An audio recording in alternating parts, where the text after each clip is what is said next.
Hello hi नमस्कार, मैं Pankaj sir आप सभी का हार्दिक स्वागत करता हूं आपके अपने YouTube channel magnet brains competition पर, जहां पर हम आपको प्रोवाइड करते हैं 100% फ्री एजुकेशन, वो भी क्वालिटी कंटेंट के साथ में। जैसा कि आप सभी जानते हैं कि आपके आईबीपीएस पीओ प्रीलिम्स को टारगेट करते हुए हम आपके लिए चला रहे हैं सुपर सिलेक्शन सीरीज, जिसका आज डे 30 है और आज हम पीवाईबी में देखने वाले हैं 2017 का सवाल। ठीक है, तो यहां पर हमने पिछले 2021, 20, 19, 18 के पेपर सॉल्व किए हैं, जानने की कोशिश की है कि उनको सॉल्व करने का बेस्ट अप्रोच क्या हो सकता है। साथ ही साथ हमने ये भी चेक करने की कोशिश की है कि हमने जो कुछ भी पढ़ा है, हमारी जो भी प्रिपरेशन हमने की है, उसका हमें कितना फायदा मिल रहा है, उसमें से हम कितना कर पा रहे हैं, कितना नहीं कर पा रहे हैं, कहां पर कुछ भी सुधार करने की गुंजाइश है तो उसे हम सुधार लेंगे। उसी तरह आज भी हमारा यही पर्पस होगा इस पेपर को सॉल्व करने का। तो यहां पर आपके सामने आपके स्क्रीन पर जो पहला सवाल है वो ये रहा। तो आपके सामने सवाल आ चुका है जो कि टेबुलर डीआई पर आधारित है। इसमें 6 सवाल आपसे पूछे जाएंगे। सवाल को पहले अच्छे से पढ़ लेते हैं, समझ लेते हैं। यहां लिखा है given below the table which shows the total students in 4 different classes 6th, 7th, 8th and 9th of a school and percentage of students participating in dance and play from these 4 classes। तो यहां पर आपको ये बताया गया कि यहां पर कौन कौन सी क्लासेस हैं, 6, 7, 8, 9, इसमें कितने टोटल नंबर ऑफ स्टूडेंट्स हैं, उसमें से कितने प्रतिशत बच्चे डांस और प्ले कर रहे हैं या इनमें पार्टिसिपेट कर रहे हैं। ये जो वैल्यू है ये परसेंटेज में दी गई है, यानी कि 15 का मतलब 15 बच्चे नहीं है, 15% है किसका, 500 का। तो 500 का 15% यानी कि कितना हो जाएगा सर आपका 75 हो जाएगा। 500 का 8% यानी कि कितना हो जाएगा सर 40 हो जाएगा। ठीक है सर, तो यहां पर कितने कितने बच्चे कहां कहां पर हैं वो आपको यहां पर इस टेबल से मिल जाएगा। अब हमें ये देखना है कि इस पर हमसे सवाल क्या क्या पूछ सकता है। तो हमारा ये काम होना चाहिए कि हम इन वैल्यूज को पहले से निकाल के रख लेते हैं, जिससे कि हमारा जीवन थोड़ा सा आसान हो जाएगा। तो हमने बोला सर 6, 7, 8, 9 है ना, 6, 7, 8, 9 तो हमने यहां पर लिखा भैया, तो ये हो गया सर आपके पास में 6, 7th, 8th और 9th। ठीक है ना, 8th और 9th। ठीक है सर, अब यहां पर 500, 400, यहां पर हो गया सर 500, 400, 360 और यहां पर हो गया सर 250, यहां पर हो गया सर 250। ये हो गया सर आपके पास में टोटल स्टूडेंट्स। अब इसमें से डांस और प्ले में कौन कौन है सर, तो यहां पर डांस कर लेते हैं और यहां पर प्ले कर लेते हैं। ठीक है सर, अब यहां पर अपन वैल्यू निकालेंगे सीधे सीधे। तो 15% इसका कितना हो जाएगा सर 75, सीधे 75 लिखेंगे अपन। फिर यहां पर क्या लिखेंगे सर 10% यानी कि 40। यहां पर क्या लिखेंगे सर, यहां पर 25% यानी कि 1/4 यानी कि 90 हो जाएगा इसका। यहां पर अपन क्या लिखेंगे सर 10% यानी कि 25। ठीक है सर, ये डांस में हो गए। प्ले में कितने भैया, प्ले में 500 का 8% यानी कि 40 हो गया। इसके बाद फिर क्या होगा सर 40, 400 का 6% है ना, यानी कि 24 हो जाएगा। तो यहाँ पर 24 आ जाएगा भाई साहब। उसके बाद फिर क्या होगा सर, उसके बाद 360 का 10% यानी कि 36 हो जाएगा सर यहाँ पर। और उसके बाद यहाँ पर 250 का 12% यानी कि 25 × 12 होता है 300, ये 3000 हो जाएगा। और अपन इसको डिवाइड करेंगे 100 से, तो ये हो जाएगा सर 30 है ना। 250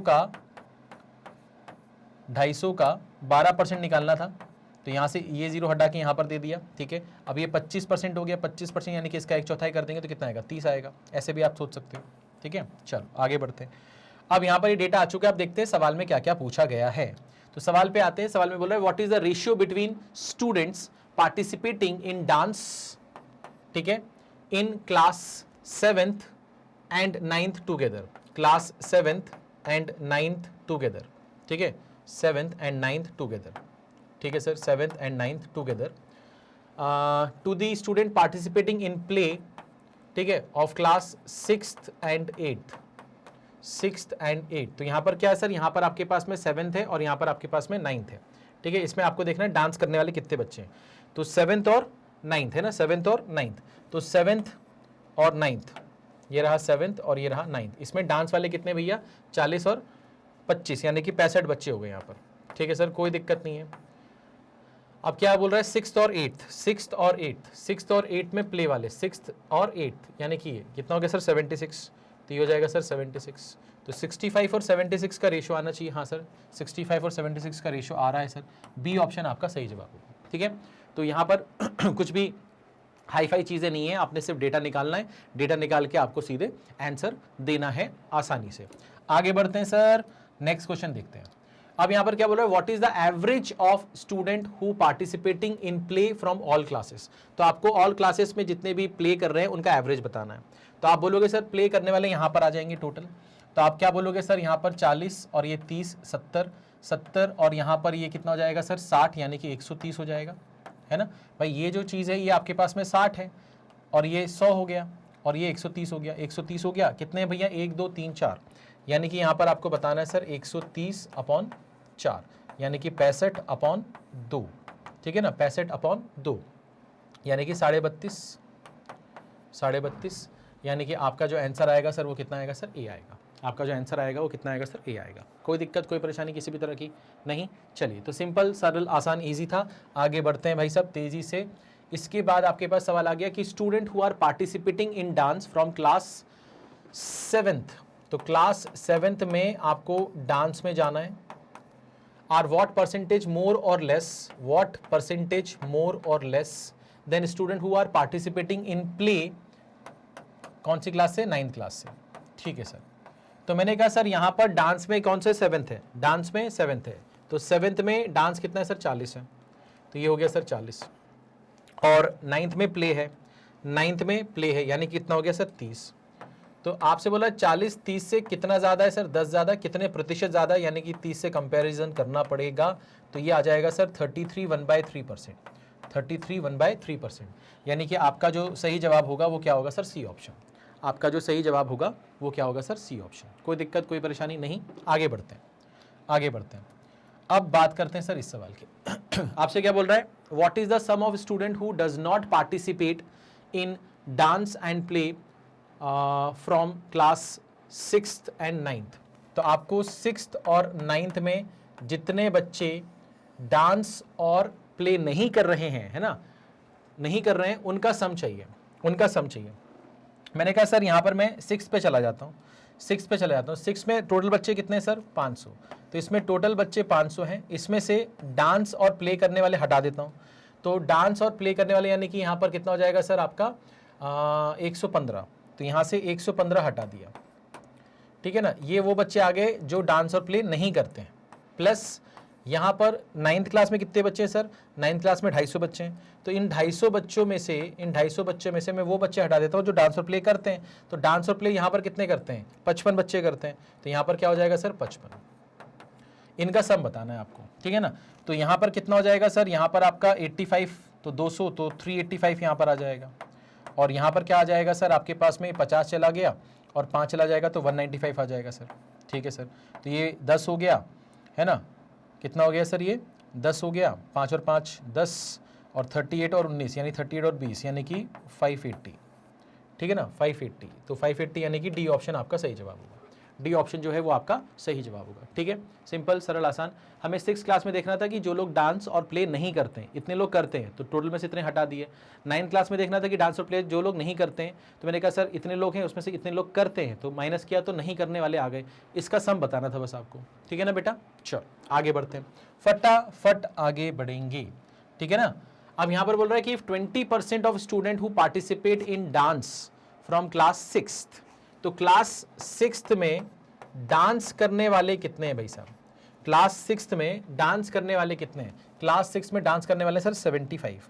तो यहाँ पर क्लास में डांस करने वाले कितने बच्चे भैया, 6th क्लास में 75 है। इसका 20%, इसका 20% कितना होगा सर, इसका 20% होगा 15। ये प्ले भी करते हैं, ये प्ले भी करते हैं, है ना, खेलते भी हैं, यानी कि डांस के साथ खेलते भी हैं, ठीक है सर। आपसे क्या बोल रहा है सर, आपसे ये बोल रहा है, आपसे ये बोल रहा है कि play then find the ratio of student from class 6th। तो आपको क्लास 6th में रेशियो बताना है, ठीक है, who participate only in dance, है ना, ओनली इन डांस और ओनली इन प्ले, ठीक है, ठीक है।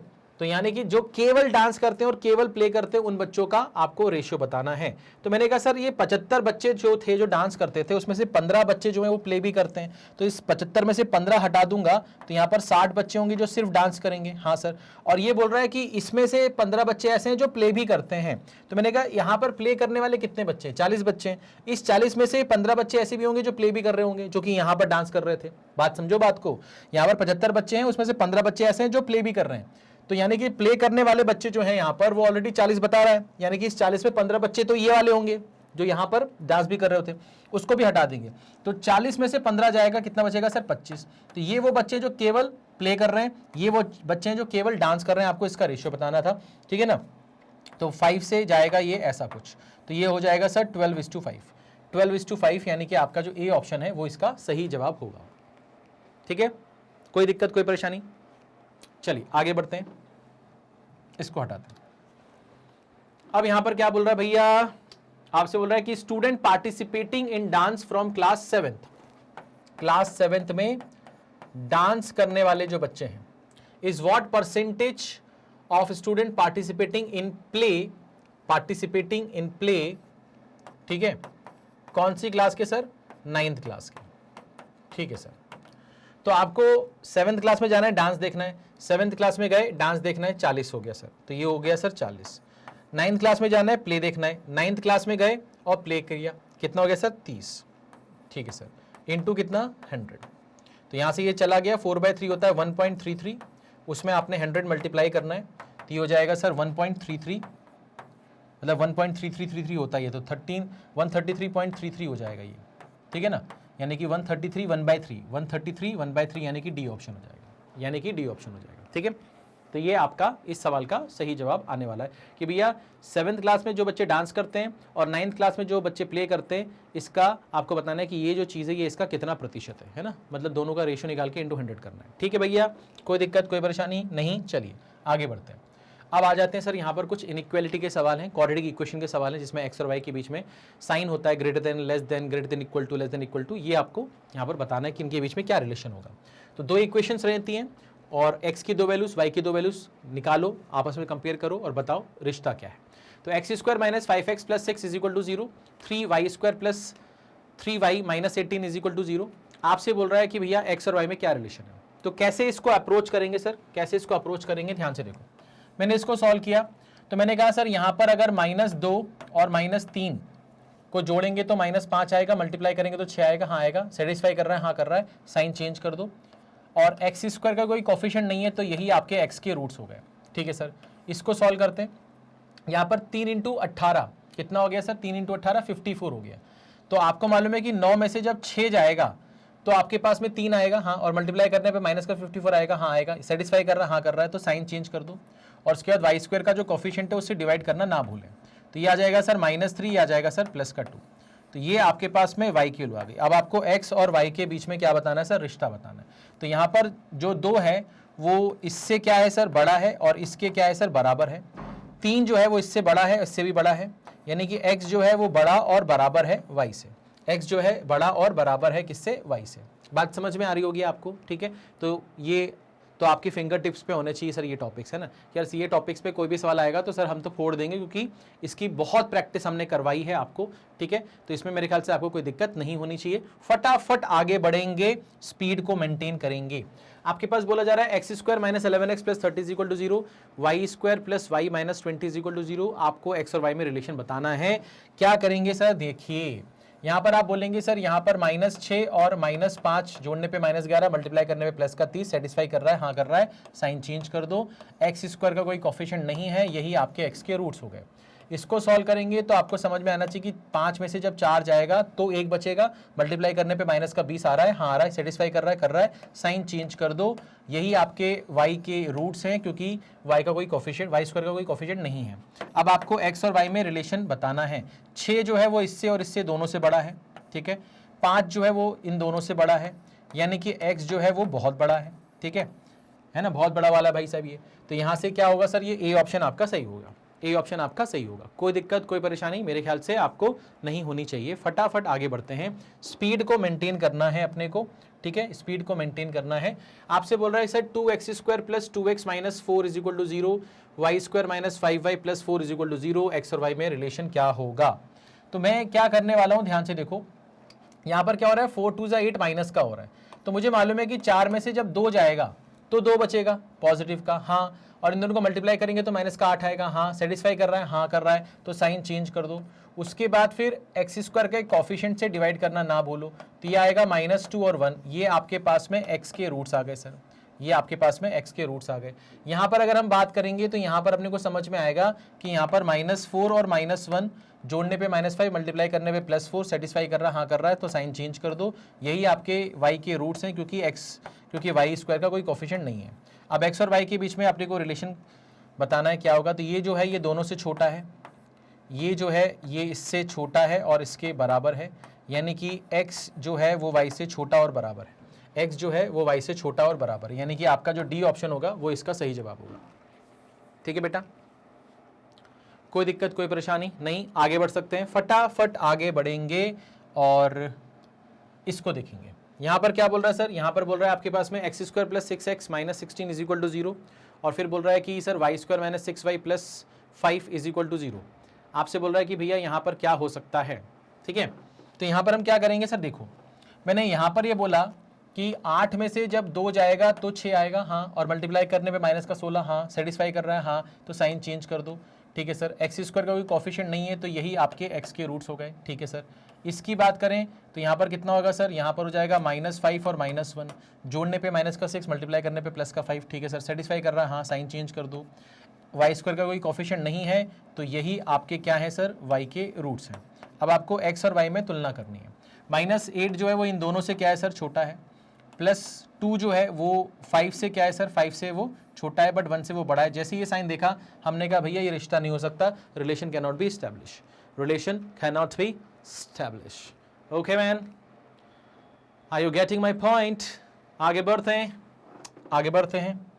स्पीड इस तरह से मेंटेन करनी है भैया, फिर भी मैं आपसे बातें कर रहा हूँ थोड़ा बहुत, बट आप पेपर में जब ये सवाल आएंगे तो आपको तो फटाफट करना है, ठीक है ना।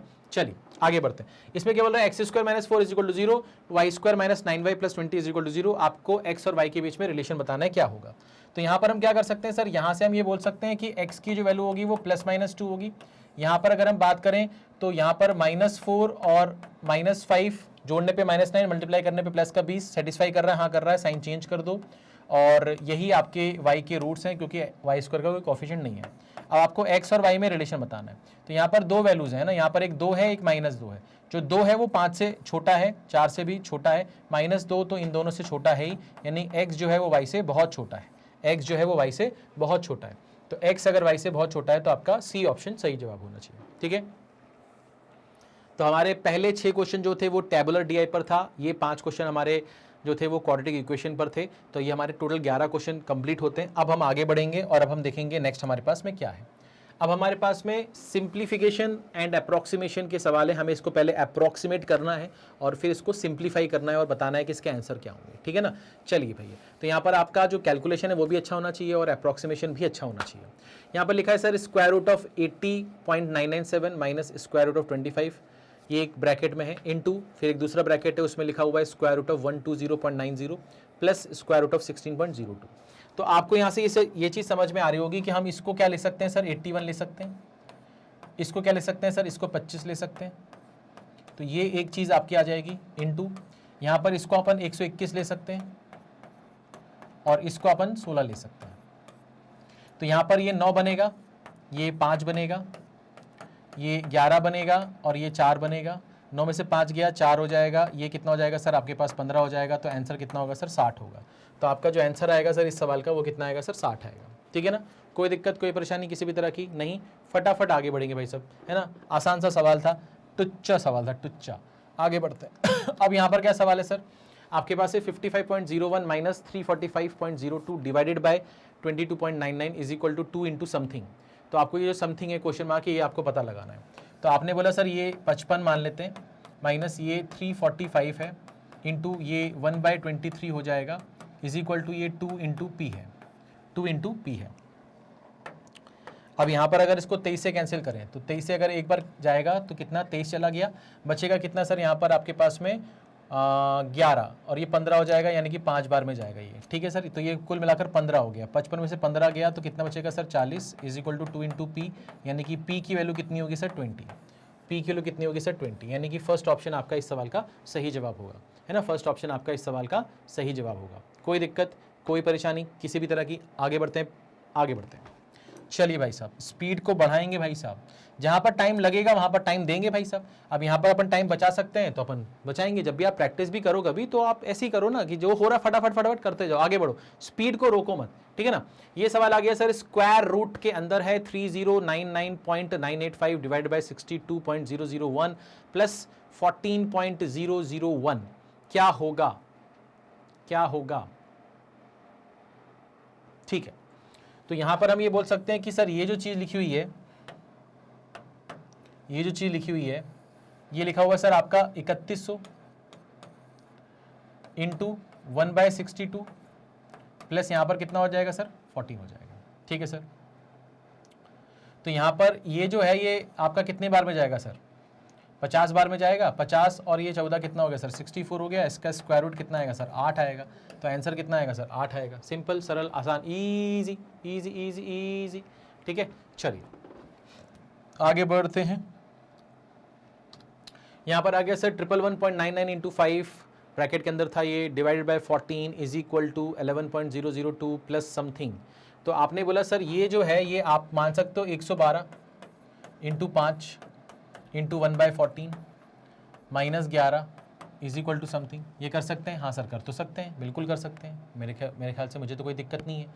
तो मैंने बोला सर ये इससे जाएगा सर 8 बार, है ना, 80 और 32, ये जाएगा सर 40 में से 11 गया, ये बन गया पी सर, 40 में से 10 गया, 30 में से 1 गया 29, यानी कि ये आएगा सर 29।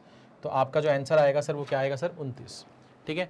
कोई दिक्कत, कोई परेशानी किसी भी तरह की? ठीक है, हाँ या ना, समझ में आ रहा है आपको? चलिए तो इसको यहाँ से हटाते हैं, इसको यहाँ से हटाते हैं, आगे बढ़ते हैं भाई साहब। अब हमारे पास में आ गया सवाल सर 24.97% ऑफ 84.01 डिवाइडेड बाय 6.995 की वैल्यू क्या होगी? भाई साहब ये जो चीज़ है ये पूरा का पूरा 25% लिया जा सकता है। 25% ऑफ कितना सर 84 डिवाइडेड बाय यहाँ पर इसको 7 लिया जा सकता है। अब इसको मैं लिख सकता हूँ 1/4 ऑफ 84, इंटू का साइन बनाएंगे तो यहाँ पर 7 आ जाएगा, ये इसको बना देगा सर कितना 21 और 7 से ये जाएगा सर कितनी बार 3 बार। तो आपका जो आंसर है सर वो कितना आएगा सर 3 आएगा सर, आपका जो आंसर आएगा वो कितना आएगा सर 3 आएगा, ठीक है। तो फटाफट आगे बढ़ेंगे, कोई दिक्कत नहीं है आपको। चलिए आगे बढ़ते हैं, इसको यहाँ से हटाते हैं भाई सर, इसको यहाँ से हटाते हैं। अब आपके पास में आ गया सर 184.002 माइनस 29/5 इंटू 29.99 की वैल्यू क्या होगी? मैं यहाँ पर ये बोल सकता हूँ कि ये जो नंबर है ये 184 है माइनस ये 29/5 है, यहाँ पर इसको बाहर रखते हैं, इसको अपन ने 30 ले लिया। अब मुझे एक चीज़ बताओ, इसको मैं अंदर भेज देता हूँ, तो ये 184 इंटू 30 हो जाएगा, माइनस ये 6 बनाएगा तो ये 29 इंटू 6 हो जाएगा, ठीक है ना। कोई दिक्कत, कोई परेशानी मेरे ख्याल से तो नहीं होनी चाहिए, ठीक है ना। अब यहाँ पर क्या कर सकते हैं, 3 4 ज़ा 12, ये कितना हो जाएगा 54, तो ये हो जाएगा 55 और 1 0 लग गया, माइनस ये कितना हो जाएगा सर 120 और ये कितना हो जाएगा सर 6 9 54, यानी कि 174 ये आ जाएगा सर आपके पास, ये आ जाएगा सर आपके पास। इसको यहाँ से हटा देते हैं। अब हम बात कर रहे हैं सर यहाँ पर क्या क्या हो सकता है। तो 10 में से 4 गया 6 बचा, 11 में से 7 गया 4 बचा, 4 में से 1 गया 3 बचा, और ये हो गया सर 5346, 5346 यानी कि डी ऑप्शन आपका सही जवाब होगा, ठीक है। डी ऑप्शन आपका सही जवाब होगा। कोई दिक्कत, कोई परेशानी किसी भी तरह की नहीं? पक्का, कसम से, आई शपथ, कोई दिक्कत तो नहीं हो रही है ना, कोई दिक्कत तो नहीं हो रही है। चलिए आगे बढ़ते हैं भाई साहब, आगे बढ़ते हैं। अब यहाँ पर हमारे पास में नेक्स्ट सवाल क्या है सर वो देख लेते हैं। हमारे पास में अब कुछ जो हैं वो अर्थमेटिक के सवाल आ चुके हैं सर, तो इसे फटाफट देखेंगे कैसे इसको अप्रोच करना है। ध्यान से देखिए, आपसे बोल रहा है sum of present age of A B C and D is 76।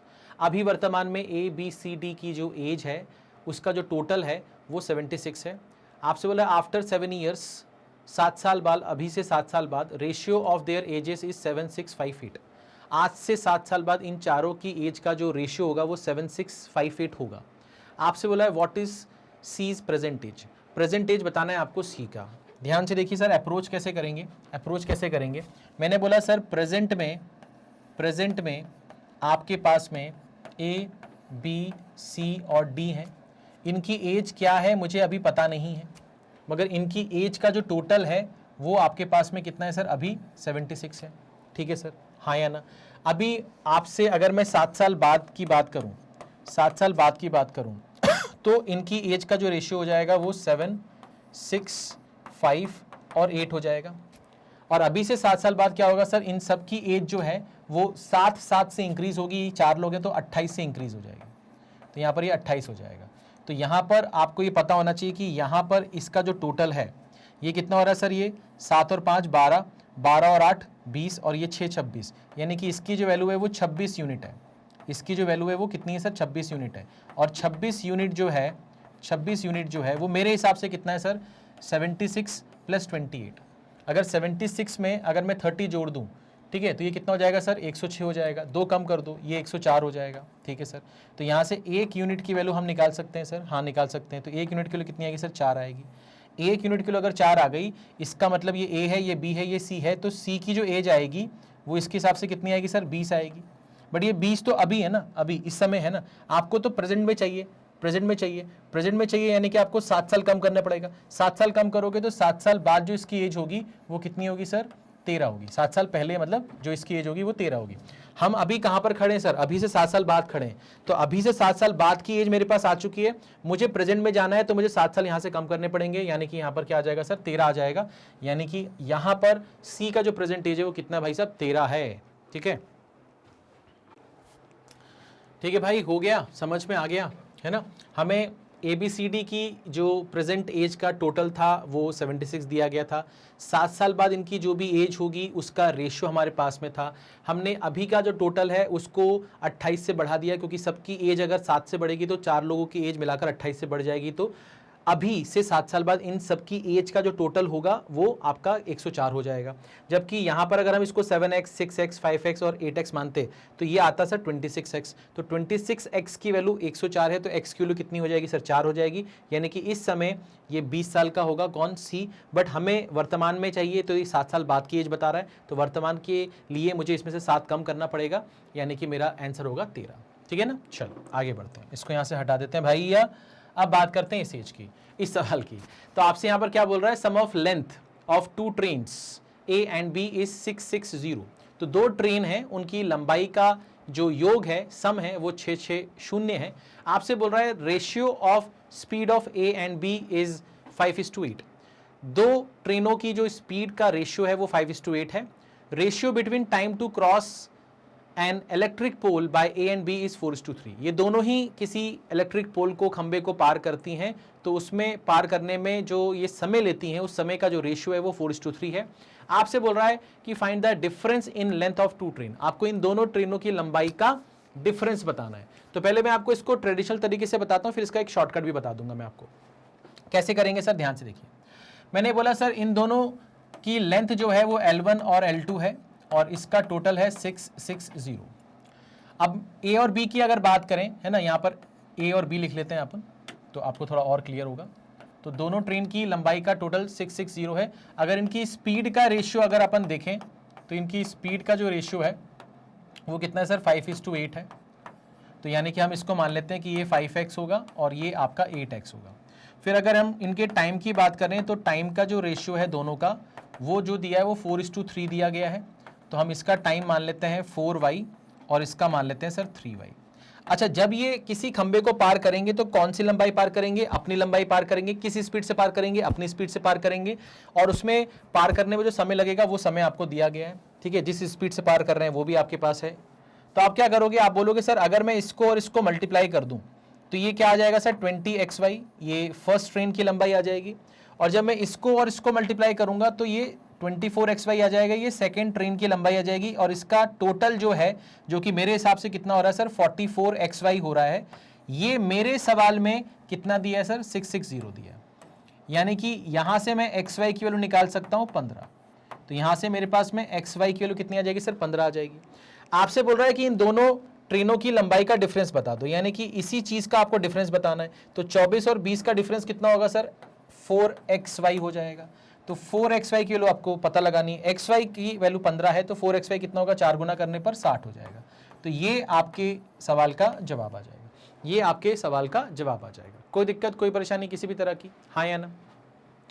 अब अगर इसको मैं जल्दी करना चाहूँ तो मैं क्या कर सकता हूँ? मैं कहूँगा सर 5 4 जा 20, 8 3 जा 24, 20 और 24 का सम कितना है सर? 44। 44 की वैल्यू कितनी है सर? 660। ठीक है सर। उसके बाद क्या बोल रहा है सर? यहां पर आपका 20 हो गया, यहां पर आपका 24 हो गया। 20 और 24 का डिफरेंस कितना हो गया सर? 4 हो गया। ठीक है सर। अब आपको 44 की वैल्यू पता है, आपको 4 की वैल्यू निकालनी है, तो आप इसको 11 से डिवाइड कर दो। हाँ सर, तो इसको भी 11 से डिवाइड करना पड़ेगा। जब आप इसको 11 से डिवाइड करोगे तो ये क्या बन जाएगा सर? 60 बन जाएगा। आंसर आ जाएगा। क्या आ जाएगा सर? आपका आंसर आ जाएगा। कोई दिक्कत, कोई परेशानी किसी भी तरह की, तो आप इसको ऐसे भी कर सकते थे, है ना? प्रेजेंस ऑफ माइंड की आवश्यकता है बस, और कुछ भी नहीं है। ठीक है ना? कोई दिक्कत, कोई परेशानी? आगे बढ़ सकते, आगे बढ़ सकते। चलिए इसको यहां से हटाते हैं। अब बात करते हैं सर इस सवाल की। आपसे बोल रहा है कि mixture of milk and water in a jar contain 28 litre milk and 8 litre water. तो आपके पास में एक मिक्सचर है जिसमें मिल्क है और जिसमें वाटर है, और इसमें 28 लीटर आपका मिल्क है और 8 लीटर वाटर है, ऐसा उन्होंने कह दिया है। अब वो बोल रहा है x litre milk and x litre water is mixed. आपने इसमें x लीटर मिल्क और x लीटर वाटर मिक्स कर दिया है। ठीक है सर। अब आपके पास जो मिक्सचर होगा वो कितना होगा सर? इसका टोटल होगा, तो वो कितना होगा सर? 36 प्लस 2x होगा। 36 प्लस 2x होगा, इतना मिक्सचर होगा। इन दोनों को अगर हम ऐड कर दे तो वो बोल रहा है कि 40% of the new mixture, 40% of the new mixture is 20 litre, यानी कि इसका 40% यानी कि 4/10 वो कितना है सर? वो आपका 20 लीटर के बराबर है। तो आपसे x की वैल्यू मांग रहा है भाई साहब। क्या बात है भाई साहब, क्या बात है। तो यहां से ये जाएगा कितनी बार सर? 5 बार। ये कितना हो जाएगा सर? 50। तो ये 50 हो गया, और यहाँ पर 36 प्लस 2x लिखा हुआ है। तो यहाँ से 2x की वैल्यू जो है वो 14 आएगी, यानी कि x की वैल्यू क्या आएगी सर? 7 आएगी। और यही पूछ रहा था। तो आपका जो आंसर है वो कितना आएगा सर? 7। आपका जो आंसर है वो कितना आएगा सर? 7। कोई दिक्कत, कोई परेशानी किसी भी तरह की नहीं। भैया आपसे क्या बोल रहा था कि एक मिक्सचर है मिल्क और वाटर का, एक जार में है, उसमें जो क्वांटिटी है मिल्क की और वाटर की वो 28 और 8 है। आपने इन दोनों को x लीटर से बढ़ा दिया, यानी कि मिल्क x लीटर डाल दिया, वाटर x लीटर डाल दिया। तो अब आपके पास जो टोटल मिक्सचर होगा मिल्क और वाटर का वो 36 प्लस 2x होगा। अब जो नया मिक्सचर है उसका जो 40% है उसकी value in terms of litre 20 litre है।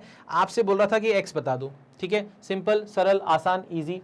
आगे बढ़ते हैं भाई साहब, इसको यहां से हटाते हैं, नेक्स्ट क्वेश्चन पर आते हैं। अब आपके पास में सवाल है कि A alone can do a work in 24 days. A अकेले किसी कार्य को 24 दिन में कर सकता है। तो यहां से हमें टोटल वर्क पता चल जाएगा। फिर बोल रहा है time taken by A in completing 1/3 of work is equal to the time taken by B in completing half of the work. तो भैया ए को कुल कार्य का 1/3 करने के लिए जो समय लगता है उतना ही समय बी को लगता है कुल कार्य का आधा करने के लिए। ठीक है, तो यहां पर आपको इफिशियंसी का रिलेशन या रेशियो मिल जाएगा। In what time A and B together will complete the work. आपसे बोल रहा है कि ए और बी अगर मिलकर ये काम करें तो कितने दिन में करेंगे। कैसे होगा ये सवाल, ध्यान से देखिए। आपने बोला सर यहां पर कि ए को जो टाइम लग रहा है टोटल कार्य का 1/3 करने के लिए, और बी को जो टाइम लग रहा है टोटल कार्य का आधा करने के लिए, वो बराबर है। ऐसा बोला गया है? हाँ सर बोला गया है। तो यहां पर हमको ये चीज समझ में आ गई सर, ये MDH वाला फॉर्म लगाया है। M नंबर ऑफ पर्सन, ए और बी है, यहाँ पर डे या आवर्स को अपन ने टाइम ले लिया यहाँ पर। ठीक है, और यहाँ पर W आता था, वर्क आता था। तो यहाँ से ये समझ में आता है कि जो 3A है वो 2B के बराबर है, यानी कि A अपॉन B की जो वैल्यू है वो 2/3 के बराबर है। यानी कि आप इनकी इफिशियंसी जो है वो 2K और 3K ले सकते हो। ठीक है, अच्छा। अब वो बोल रहा है सर ए जो है वो किसी काम को 24 दिन में कर देता है, ये टोटल वर्क आ गया। और आपसे बोल रहा है कि अब ये काम आपको ए और बी से मिलवा के करना है। तो टोटल वर्क आपके पास में ए इंटू 24 है, और यहाँ पर ए और बी मिलकर काम करेंगे, तो उनकी इफिशियंसी से डिवाइड करना पड़ेगा। ए की वैल्यू कितनी है सर? 2K है, तो 2K इंटू 24, और यहाँ पर ए बी कितना होगा? 2 और 3 5 हो जाएगा। 2 और 3 कितना हो जाएगा सर? 5 हो जाएगा। तो यहाँ हो जाएगा 5K। तो यहाँ से आपका जो K वाला पार्ट है वो कैंसिल हो जाएगा, है ना। तो यहाँ पर ये कितना हो जाएगा सर? ये कितना हो जाएगा सर आपका 48/5। तो यहाँ पर आ जाएगा सर 5 9 जा 45 और ये 3 9 3/5। 9 3/5 जो है वो डेज आपके आएंगे, ठीक है। 9 3/5 डेज जो हैं वो आपके आएंगे। कोई दिक्कत, कोई परेशानी किसी भी तरह की नहीं।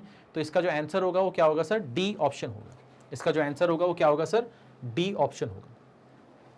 आगे बढ़ सकते हैं, कोई दिक्कत है आपको नहीं? चलिए फटाफट देख लीजिए। आपको बोला गया था कि ए को जो समय लगता है 1/3 काम करने में, उतना ही समय बी को लगता है आधा काम करने में। उससे हमें ए और बी की एफिशिएंसी का रेशियो पता चल गया। हमने मान लिया कि ए और बी की एफिशिएंसी 2K और 3K है। हमको ये चीज़ बोली गई थी कि ए जो है वो 24 दिन में काम कर सकता है, यानी कि टोटल वर्क हो गया। अब ये जो टोटल वर्क है वो ए और बी मिलकर करेंगे तो कितना समय लेंगे, ये आपसे पूछ रहा था, ठीक है। चलिए भाई साहब आगे बढ़ते हैं। यहाँ पर आपसे क्या बोल रहा है कि mark price of A is ₹1600 more than it's cost price. तो मार्क प्राइस जो है किसी आर्टिकल की वो उसकी कॉस्ट प्राइस से 1600 रुपये ज़्यादा है। आपसे क्या बोल रहा है, when discount on A is 500, अगर आप 500 रुपये का डिस्काउंट देते हो, there is a profit of 25%, तो आपको 25% का लाभ होता है। At what price A should be sold to obtain 30% profit. तो आपको अगर 30% का मुनाफा कमाना है तो आप उसे कितने रुपए में बेचोगे, तो उसके लिए आपको कॉस्ट प्राइस पता होनी चाहिए। तो यहां पर हम क्या करेंगे, कैसे करेंगे, ध्यान से देखिए। मैंने कहा सर आपसे क्या बोल रहा है कि जो मार्क प्राइस है, mark price of A article a is 1600 more than it CP. तो सीपी से 1600 रुपये ज़्यादा है। तो मार्क प्राइस और कॉस्ट प्राइस के बीच में हमारे पास में क्या आ गया सर, एक रिलेशन आ गया। मार्क प्राइस और कॉस्ट प्राइस के लिए हमारे पास में क्या आ गया सर, एक रिलेशन आ गया। कोई दिक्कत यहाँ पर, कोई परेशानी यहाँ पर नहीं? ठीक है सर। आपसे बोल रहा है डिस्काउंट मैंने कितना दिया सर, ए पर 500 रुपये का, यानी कि मैंने मार्क प्राइस में से जब 500 रुपये कम कर दिया तो मेरा क्या आ जाएगा सर, सेलिंग प्राइस आ जाएगा। हाँ सर आ जाएगा। और वो बोल रहा है कि आपको 25% का प्रॉफिट हो रहा है, तो 25% का प्रॉफिट किस पर होगा सर, कॉस्ट प्राइस पर होगा। तो यानी कि 125/100 ये हो गया। तो ये भी सेलिंग प्राइस है, ये भी सेलिंग प्राइस है, आपस में बराबर हो गया। हाँ सर, मार्क प्राइस की जगह अपन लिख सकते हैं सीपी प्लस 1600 है ना ये, तो ये हो जाएगा सर 1600, ठीक है। इज इक्वल टू यहाँ पर क्या हो जाएगा सर, ये चीज़, अच्छा यहाँ पर -500 भी तो करना भैया, तो यहाँ पर कितना होगा -500। तो आपने एमपी की जगह सीपी प्लस 1600 लिख दिया, -500 इज इक्वल टू यहाँ पर क्या हो जाएगा सर 5/4 टाइम्स ऑफ सीपी। कोई दिक्कत नहीं होनी चाहिए। यहाँ पर आ जाएगा सर 1100, 5/4 सीपी में से सीपी जाएगा तो यहाँ पर 1/4 सीपी बचेगा आपके पास में।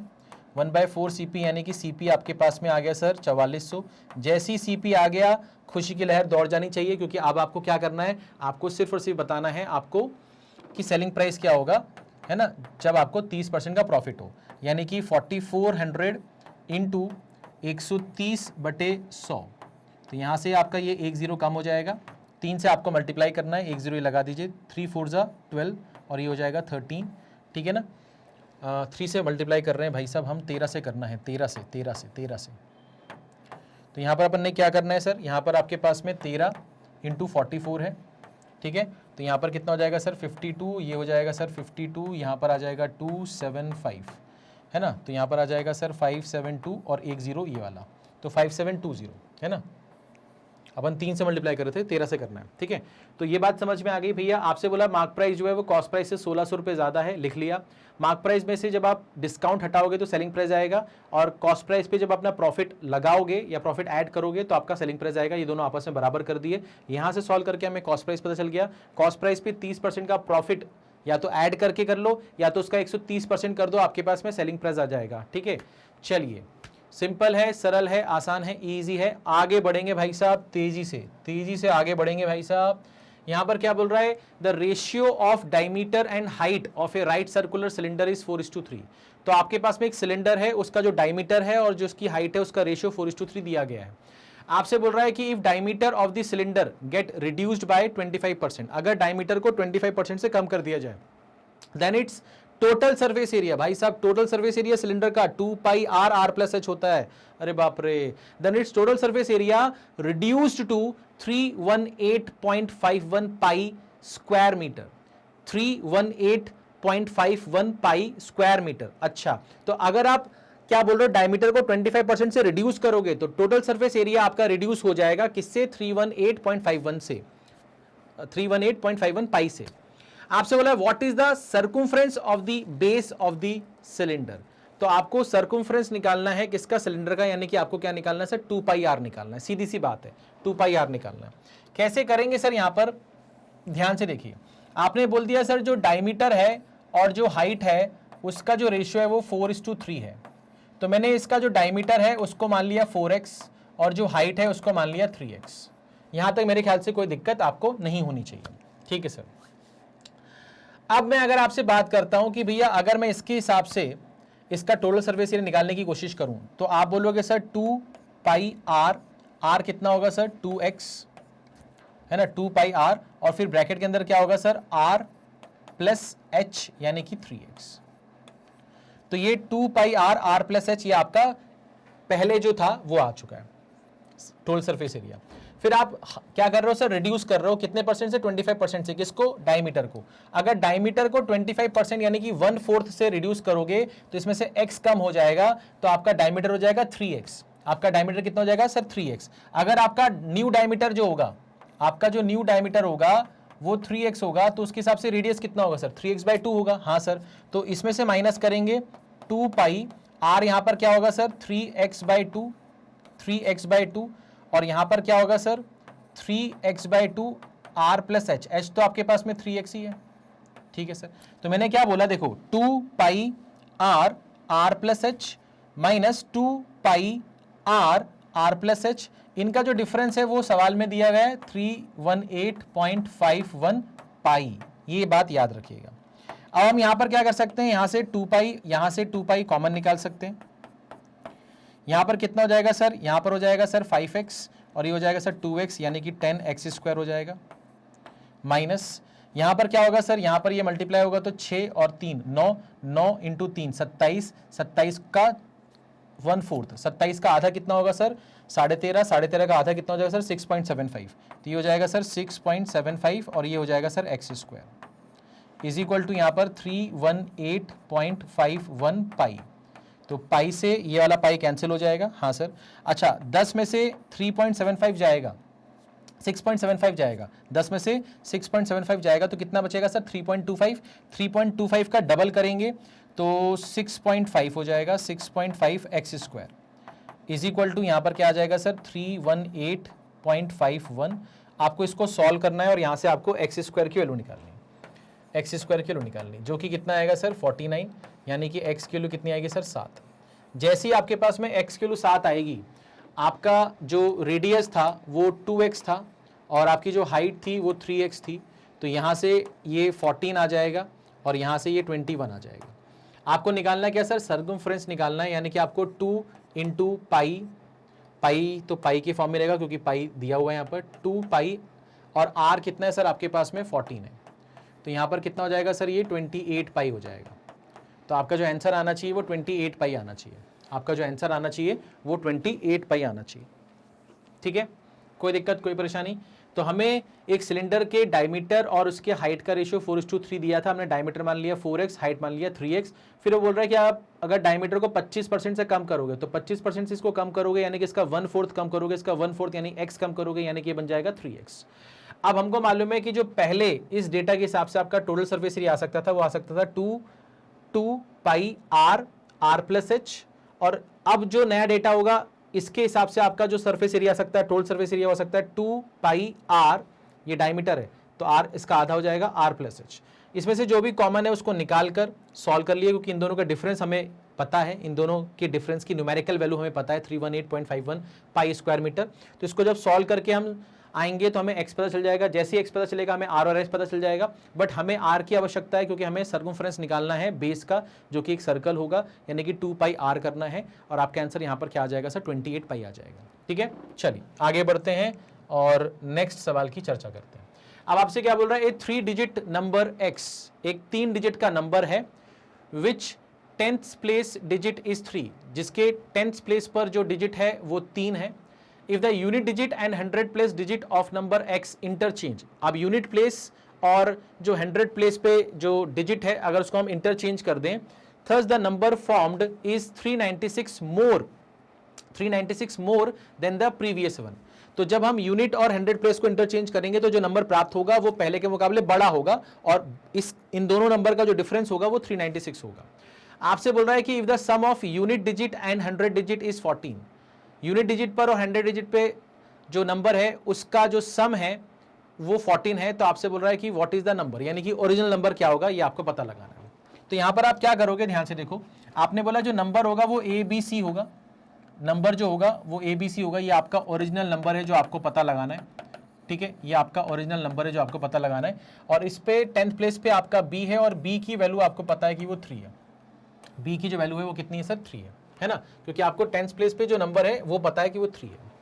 अब हम यहाँ पर क्या कर सकते हैं, कैसे कर सकते हैं, ध्यान से देखिए, न्यू नंबर जो होगा वो क्या होगा सर, CBA होगा। जब इसको आप पलटोगे तो CBA हो जाएगा, ये आपका न्यू नंबर होगा। और ये न्यू नंबर जो है वो ओल्ड नंबर से क्या है सर, बड़ा है, कितना बड़ा है सर, 396 बड़ा है। तो अगर मैं इस नंबर को रिप्रेजेंट करूं तो मैं क्या लिख सकता हूं sir, 100C plus 10B plus A, ये अपना न्यू नंबर है, उसमें से हमने क्या किया, पुराने नंबर को यानी कि 100A plus 10B plus C को सब्ट्रैक्ट किया, तो ये 396 आना चाहिए। अब हम यहां पर क्या करेंगे, कैसे करेंगे, ध्यान से देखो, यहां से 100C है ना, 100C में से C चला गया, कितना बचेगा सर, 99C बचेगा। 10B और 10B कैंसिल हो गया, A में से माइनस का 100A जाएगा, यानी कि माइनस का 99A आ जाएगा, विच इज इक्वल टू कितना, 396। यहाँ से 99 कॉमन निकालेंगे तो यहाँ से C माइनस A आएगा, यानी कि 396, यानी कि C माइनस A जो आएगा वो 396 अपॉन कितना हो जाएगा सर, 99। तो 4 9 जा 36 होगा और ये आ जाएगा मतलब 4, यानी कि C माइनस A आपके पास में 4 आ जाएगा। अच्छा, एक और चीज आपको दी गई थी कि जो यूनिट डिजिट और जो 100 डिजिट पे नंबर है उसका सम जो है वो 14 है, यानी कि आपको इसी के साथ एक और चीज दी गई थी कि जो C प्लस A है वो आपके पास में 14 है। तो अगर आप इन दोनों का यूज करोगे तो 2C जो आएगा वो 18 आएगा, यानी कि जो C आएगा वो 9 आएगा, है ना भाई, 14 और 4 18, 18 को 2 से डिवाइड कर देंगे तो कितना आ जाएगा सर, 9 आ जाएगा। तो C किलो 9 आ जाएगी। अगर C किलो 9 है तो 9 में क्या जोड़ें कि 14 आ जाए, तो आप बोलोगे सर 5, ठीक है सर। तो आपके पास C और A की वैल्यू आ चुकी है, हाँ आ चुकी है। आपका नंबर जो था ओरिजिनल नंबर वो ABC था, तो वो नंबर क्या होगा सर, 5 होगा, और ये 9 होगा, और ये आपको क्या दिया था, 3 दिया था, तो आपका जो नंबर होगा वो 539 होगा। आपका जो नंबर होगा वो कितना होगा सर, 539 होगा, ठीक है। कोई दिक्कत, कोई परेशानी किसी भी तरह की, हाँ या ना, ठीक है, सिंपल सरल आसान इजी। चलिए आगे बढ़ते हैं, आगे बढ़ते हैं, इसकी बात करते हैं। अब आपसे क्या बोल रहा है कि S1 is a series of 4 consecutive even numbers. S1 is a series of 4 consecutive even numbers.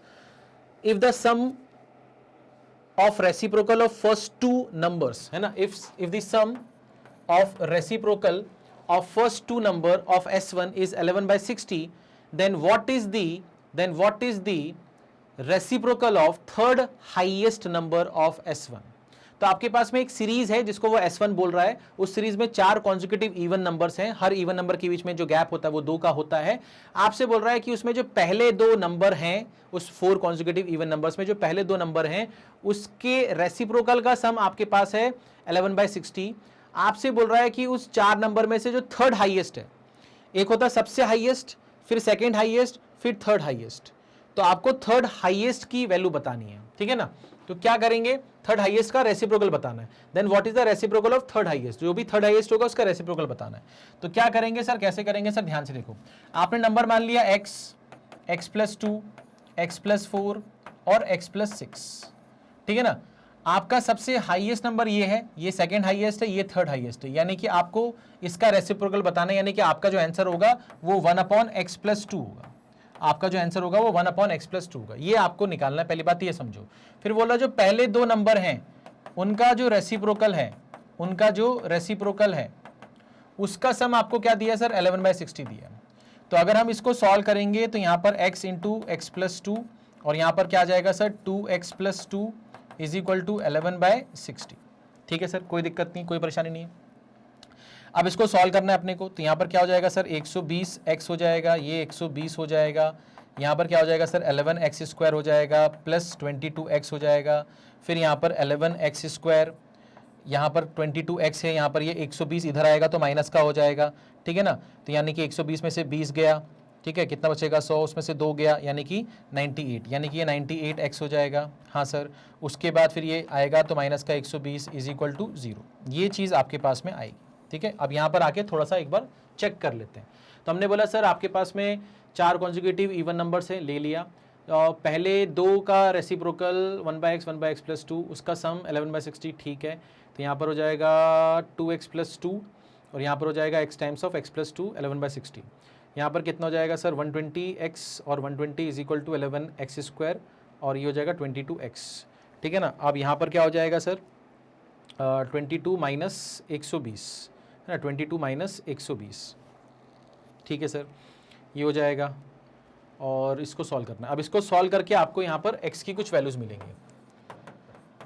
अब यहाँ पर एक वैल्यू नेगेटिव मिलेगी, एक वैल्यू पॉजिटिव मिलेगी। जो पॉजिटिव मिलेगी वो आपको 10 मिलेगा, ठीक है ना। जो पॉजिटिव मिलेगा वो आपको क्या मिलेगा, सॉल्व करने पर 10 मिलेगा, ठीक है ना। आप एक बार चाहो तो इसको सेटिस्फाई करके देख लो। अगर यहाँ पर 10 रखेंगे तो ये कितना होगा सर 20 और 2 22। यहाँ पर 10 रखेंगे तो ये 10 होगा और ये कितना होगा सर 12, ठीक है ना। तो 2 से काटेंगे, 2 से काटेंगे तो 11/60 हो रहा है। हाँ 60 हो रहा है, यानी कि यहाँ पर x की वैल्यू जो है वो 10 सेटिस्फाई कर रही है। हाँ सर, बट आपको कैसे पता चलेगा, तो आपको तो सॉल्व करना पड़ेगा, इसमें कोई दिक्कत नहीं है, आप इसको सॉल्व कर सकते हो। हमने क्वाड्रेटिक इक्वेशन सॉल्व करना सीखा हुआ है। तो यहाँ पर x की वैल्यू कितनी आएगी सर 10 आएगी। आपको क्या बताना था, ये बताना था, यानी कि आपको बताना था 1/10 + 2, यानी कि आपका जो आंसर होगा वो 1/12 होगा।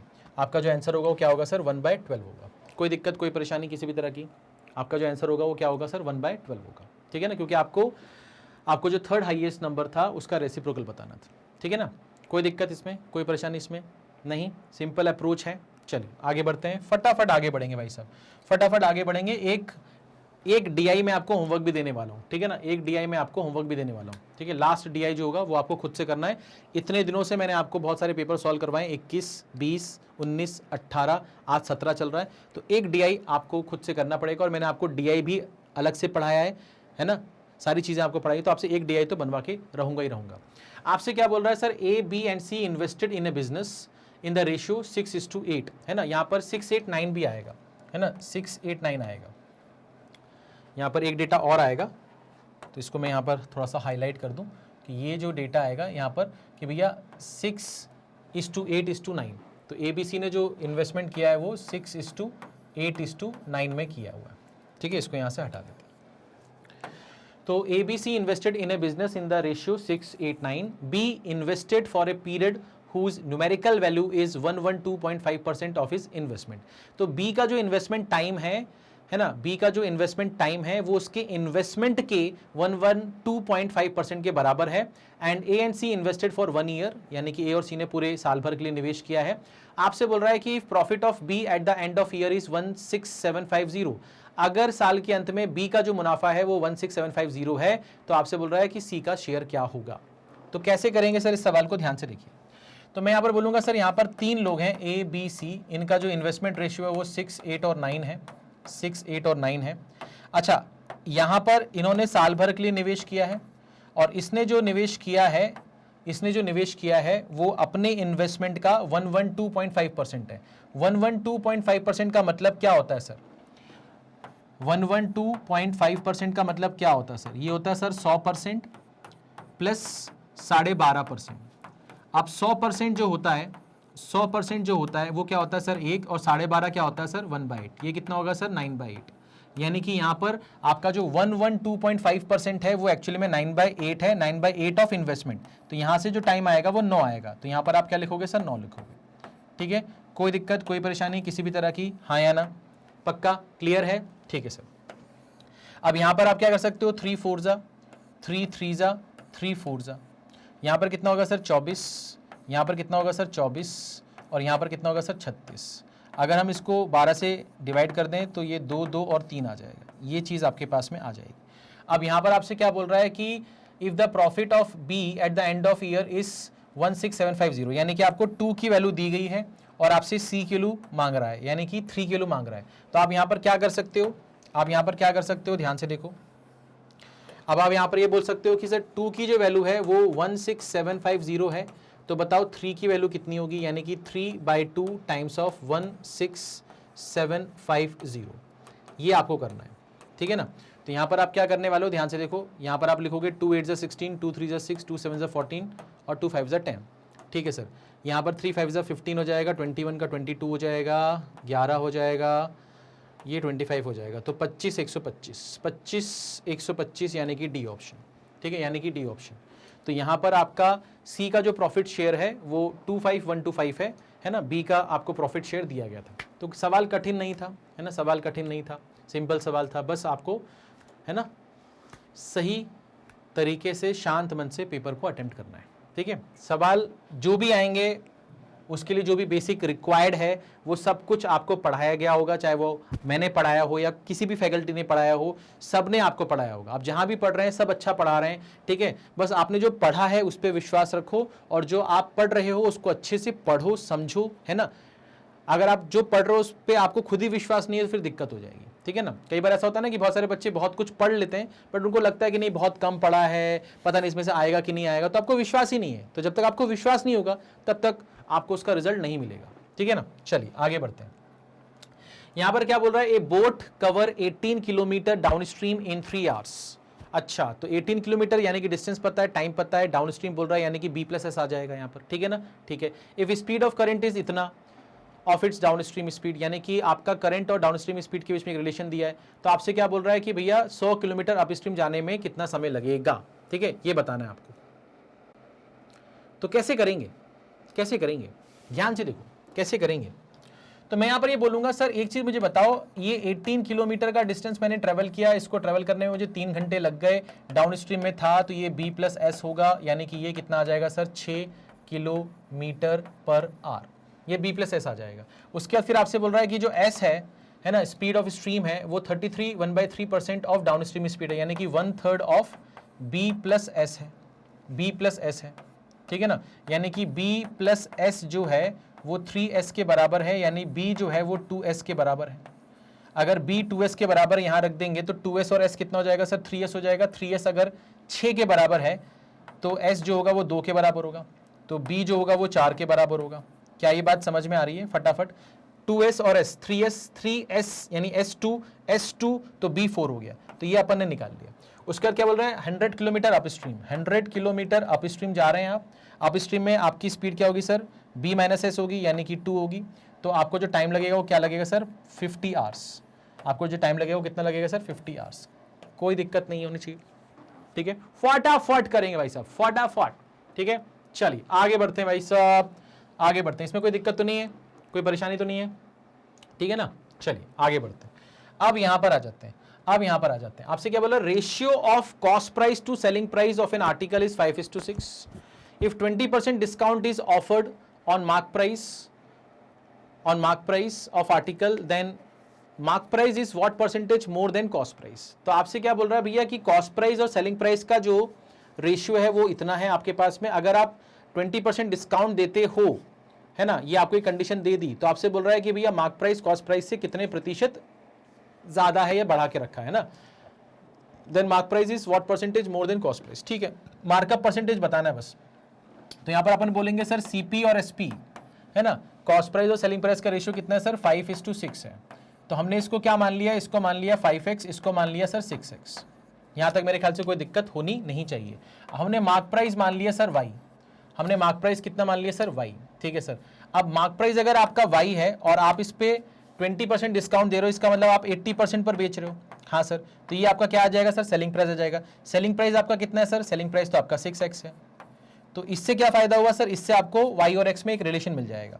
तो यहां पर अगर हम बात करें तो 20 से जाएगा सर 4 टाइम्स, 20 से जाएगा ये 5 टाइम्स, तो y की जो वैल्यू है वो 5/4 टाइम्स ऑफ 6x आ जाएगी, 6x आ जाएगी।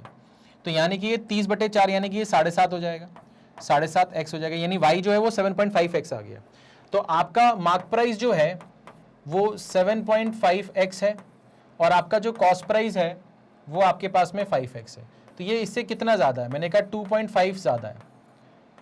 और ये कितने प्रतिशत ज़्यादा है, तो इस 5x से आपको तुलना करनी पड़ेगी। इनटू कितना कर दिया सर, 100 कर दिया। तो यहाँ से ये x और x कटेगा, तो यहाँ से आपको कितना मिलेगा सर, ये जाएगा इसको 2 बार, यानी कि ये कितना होगा सर 50%। ये कितना होगा सर 50%। ठीक है, तो आपका जो आंसर आएगा वो कितना आएगा सर, कितना आएगा सर, बी ऑप्शन। ठीक है, कोई दिक्कत कोई परेशानी। तो कॉस्ट प्राइस और सेलिंग प्राइस का रेशियो था 5-6 का, हमने 5x और 6x मांग लिया। मार्क प्राइस को मैंने y मान लिया, y पर मैंने 20% डिस्काउंट दिया, यानी कि मैं 80% पे बेच रहा हूँ। y का 80% मेरे को सेलिंग प्राइस देगा, सेलिंग प्राइस मेरे पास 6x था, तो यहाँ से मुझे y और x में एक रिलेशन मिल गया। ठीक है, y और x में अगर रिलेशन मिल गया तो 7.5 और 5 के बीच में जो डिफरेंस है वो डिफरेंस 5x का यानी कि कॉस्ट प्राइस का कितना परसेंट है, क्योंकि मार्कअप आप जब करते हो है ना, तो आप कॉस्ट प्राइस के कंपैरिजन में करते हो, तो कितना मार्कअप किया आपने, तुलना किससे कर रहे हो, कॉस्ट प्राइस से कर रहे हो। ठीक है, चलिए आगे बढ़ते हैं। Ramesh has 20% savings with him from his monthly salary, तो जो भी उसकी मंथली सैलरी है उसका 20% वो बचा लेता है। ठीक है, यानी 80% खर्चा कर देता है। If expenditure on clothing is 25% of overall expenditure, total जो उसका एक्सपेंडिचर उसका 25% एक्सपेंडिचर जो है वो कपड़ों पर होता है। And his total expenditure except clothing, अगर आप क्लोथिंग का एक्सपेंडिचर हटा दो तो जो एक्सपेंडिचर बचेगा वो 3600 रुपए के बराबर है। तो आपसे बोल रहा है उसकी सेविंग्स क्या है, आपसे बोल रहा है उसकी सेविंग्स क्या है इन टर्म्स ऑफ रुपीज। तो कैसे अप्रोच करेंगे, ध्यान से देखो। मैंने बोला आप 100 रुपए कमाते हो, ठीक है सर, ये आपकी इनकम हो गई। ठीक है, आप बचाते कितना हो सर, आप बचाते हो सर 20%, तो इसका 20% कितना हो गया सर, 20 हो गया। तो आप खर्चा कितना करते हो सर, आप खर्चा करते हो सर 80%। अभी जो आप 80% खर्चा कर रहे हो, मतलब आप 100 रुपए कमा रहे हो, 20 रुपए बचा रहे हो, 80 रुपए खर्चा कर रहे हो। अब जो ये 80 रुपए आपका खर्चा है उसका 1/4 यानी कि 25%, यानी कि 25% कितना होगा सर, 20। ठीक है, ये आपका कपड़ों पर चला गया सर। तो इसके बाद बचा कितना, 60 बचा। आपके पास बचा कितना, 60 बचा। और इस 60 की जो वैल्यू है वो आपको सवाल में दी गई है सर 3600, यानी एक की वैल्यू कितनी है सर, 60 है। आपसे बोल रहा है उसकी सेविंग्स बता दो, यानी कि 20 किलो मांग रहा है, तो 20 × 60 हो जाएगा, 20 × 60 हो जाएगा, यानी कि ये कितना हो जाएगा सर, 1200। तो आपका जो आंसर आएगा सर वो कितना आएगा सर, 1200। आपका जो आंसर आएगा वो कितना आएगा सर, 1200। सिंपल, सरल, आसान, ईजी, कोई दिक्कत कोई परेशानी किसी भी तरह की, हाँ या ना, पक्का पक्का। चलिए भाई साहब फटाफट आगे बढ़ेंगे, स्पीड को बढ़ाएंगे, नेक्स्ट क्वेश्चन पर आएंगे। नेक्स्ट क्वेश्चन आपके पास में आ गया सर यहां पर 30 से 35। अब ये जो सवाल है इस सवाल को आपको खुद से करना है, ठीक है, खुद से करना है, ठीक है। और इस सवाल में 6 आपको सवाल दिए गए हैं टोटल, है ना, टोटल 6 क्वेश्चन है भैया, क्या हो गया भैया, है ना, 30 से 35 आपके टोटल 6 सवाल हैं, ये आपको खुद से करना है। और इसका जो आंसर है एक एक सवाल का आई शपथ आपको आंसर जो देना है वो चैट बॉक्स में देना है। आपको इतना डीआई पढ़ाया है मैंने कि आपसे ये सवाल बनना चाहिए। एक बार पढ़ लेते हैं सवाल में क्या लिखा हुआ है। सवाल में लिखा हुआ है कि a which shows that hat sold by seller A and seller B on 5 days, ठीक है ना। तो यहां पर आपके पास में ये लाइन ग्राफ होगा, है ना, ये बार ग्राफ लिखा है, यहां पर लाइन ग्राफ होगा। तो आपसे क्या बोल रहा है कि a line graph is given below which shows hat sold by seller A and seller B on 5 days। तो यहां पर Monday, Tuesday, Wednesday, Thursday, Friday, ये 5 दिन है। 5 दिन में अलग अलग सेलर्स हैं, एक सेलर ए है, एक सेलर बी है। उन्होंने कितने कितने हैट बेचे हैं ये आपको बताया गया है ना, ये कितने कितने हैट बेचे आपको ये बताया गया। तो अगर मैं बात करूं कि यहाँ पर 30 है और यहाँ पर 35 है, तो यानी कि ये 31, 32, 33, 34, 35, यानी कि हर एक लाइन जो है यहाँ पर वो 1 पॉइंट की है। तो अगर मैं बोलूं कि मंडे को इसने कितने बेचे हैं सर, तो इसने 34 हैट बेचे हैं। ये कौन है सर, ये साइन कौन सा है सर, ये साइन जो है ये इसका है, यानी कि ये बी का है। तो ये वाला जो है ये बी का है भाई साहब, ये जो पीला वाला है ये बी का है, ठीक है, पीला वाला जो है ये बी का है, ये बी वाले हैं भाई साहब, ये बी वाले हैं, ये बी वाले हैं, ठीक है। अच्छा, उसके बाद फिर अगर हम बात करते हैं सर कि ये जो है आपका हरा वाला ये आपका ए है, ये आपका क्या है सर, ए है, ठीक है, ये आपका क्या है सर, ए है, ठीक है, ये सब आपके ए हैं भाई साहब, ठीक है सर।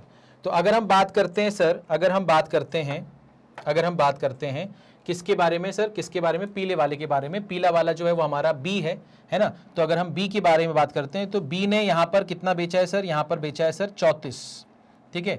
बी ने यहाँ पर कितना बेचा है सर, बी ने यहाँ पर बेचा है सर 60, ठीक है ना। बी ने यहाँ पर कितना बेचा है सर, बी ने यहाँ पर बेचा है सर आपके पास में 45 के बाद ये कितना होगा सर आपका, हर एक लाइन आपकी कितनी थी सर, 1 पॉइंट की थी ना, 45 के बाद 46, हाँ। तो ये 45 के बाद 46, 47, 48, तो ये आपके पास में कितना आएगा सर, 48 आएगा, ठीक है ना। यहाँ पर कितना आ जाएगा सर 50 और ये 52 आ जाएगा सर, ठीक है, ये 52 आ जाएगा सर। ये कितना आ जाएगा सर, ये आ जाएगा आपके पास में 40। ये आपके पास में क्या आ जाएगा सर, 40। तो यहाँ पर आपको ये पता चल रहा है कि भैया यहाँ पर जो आपका सेलर बी है उसने नंबर ऑफ हैट्स जो हैं वो Monday, Tuesday, Wednesday, Thursday, Friday को कितने कितने बेचे हैं। क्या ये बात आप समझ पा रहे हो? ठीक है, अगर आपको नहीं दिख रहा होगा इसलिए मैंने ये डेटा लिख दिया। उसी तरह से अगर मैं इसकी बात करूं तो ये जो वैल्यू है ये 46 है। ये जो वैल्यू है, ये वैल्यू कितनी है सर, ये 46 है। ठीक है ना, ये जो वैल्यू है ये 35 के बाद ये 36 है, ये आपका 36 है। इसके बाद अगर हम ये बात करें तो ये आपके पास में कितनी है सर, 64 है। ठीक है ना, ये आपके पास में कितनी है सर, ये आपके पास में 60 है। और ये आपके पास में कितनी है सर, ये आपके पास में 56 है। ठीक है, तो कौन कौन से सेलर जो हैं, कौन कौन से सेलर जो हैं, अगर हम ग्रीन वाले की बात करें तो ग्रीन वाला जो है, ठीक है, ग्रीन वाला जो है हमारा वो हमारा ए है। ग्रीन वाला जो है वो हमारा ए है और येलो वाला जो है वो हमारा बी है।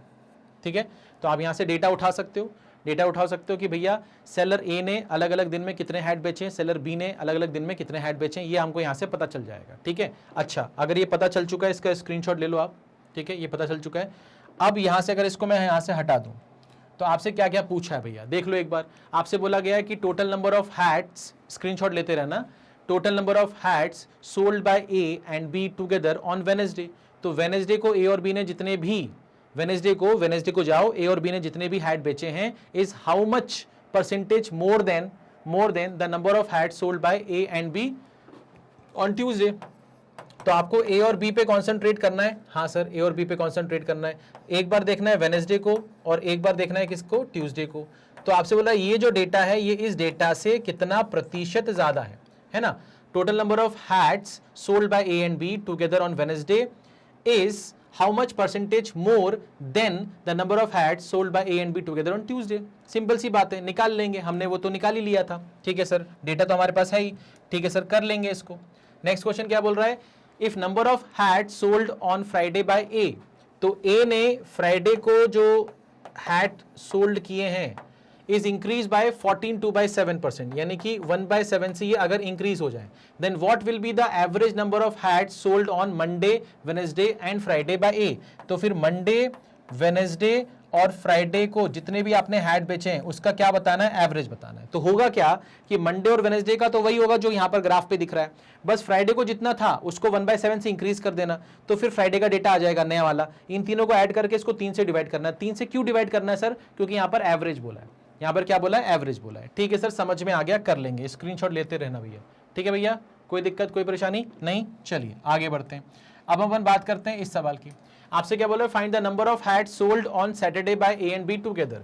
तो भैया सैटरडे को ए और बी ने जो टोटल नंबर ऑफ हैट्स बेचे हैं, है ना, find the number of hats sold on Saturday by A and B together, यानी इसकी वैल्यू आपको निकालनी है। कंडीशन क्या दी गई है, if number of hats sold on Saturday is 1/7% more than the hat sold on Thursday by A and B together।